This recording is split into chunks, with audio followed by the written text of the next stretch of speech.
our longest trusted English newspaper since 1898.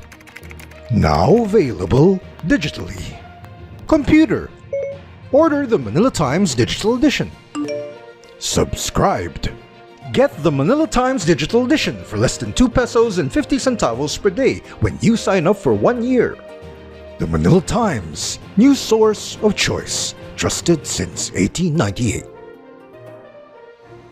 Welcome. Thank you for lending an ear to the Voice of the Times for Wednesday, May 18, 2022. For today's editorial, competitions should be decided in the arena, not with paperwork. Our Filipino athletes are, by all accounts, enjoying remarkable success competing in the Southeast Asia Games 2022 being held in Hanoi, Vietnam.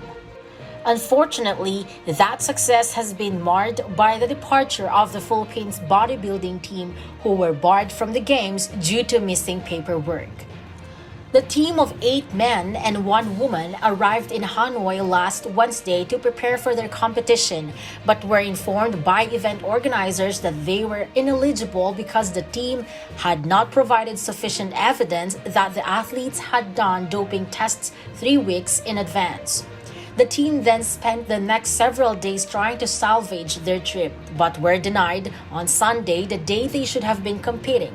They returned home to the Philippines. According to a news report by Agence France Presse, Shitan Pathar, a technical delegate for the event, explained that the doping certificate, the clearance certificate, is a must. It clearly mentioned in an event handbook and was not complied by the Philippines.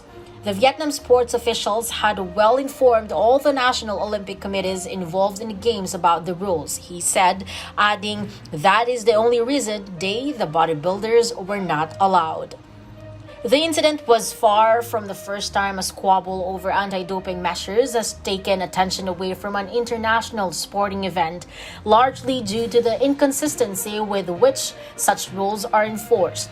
At the 2022 Winter Olympics in Beijing in February, 15-year-old Russian figure skater Kamila Valieva was permitted to compete despite failing a drug test for banned substances just days earlier. Valieva was favored to win her competition, but turned in a poor performance after the stress and destruction from the controversy, finishing 4th. There are a couple of issues that need to be addressed in the sad story of our bodybuilders. The one closest to home is whether or not Philippine sports officials or the managers for the bodybuilding team were actually remiss in fulfilling the requirements, and if so, whether or not that was negligence or a misunderstanding of the rules. We suspect that the latter may be the case, given the careful wording by the SEA Games official that the team had not provided sufficient evidence of the required testing, not that the testing had not been done. The second issue is the inflexibility of the SEA Games organizers in refusing to allow the bodybuilding team to compete.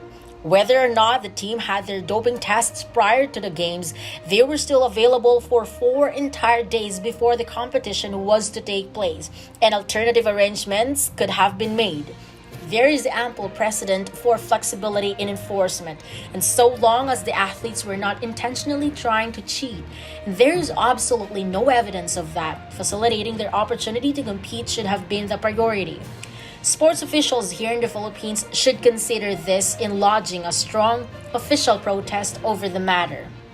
Finally, there is a matter of whether anti-doping measures have become so intrusive and complicated that they are working against the goals of international sporting competitions.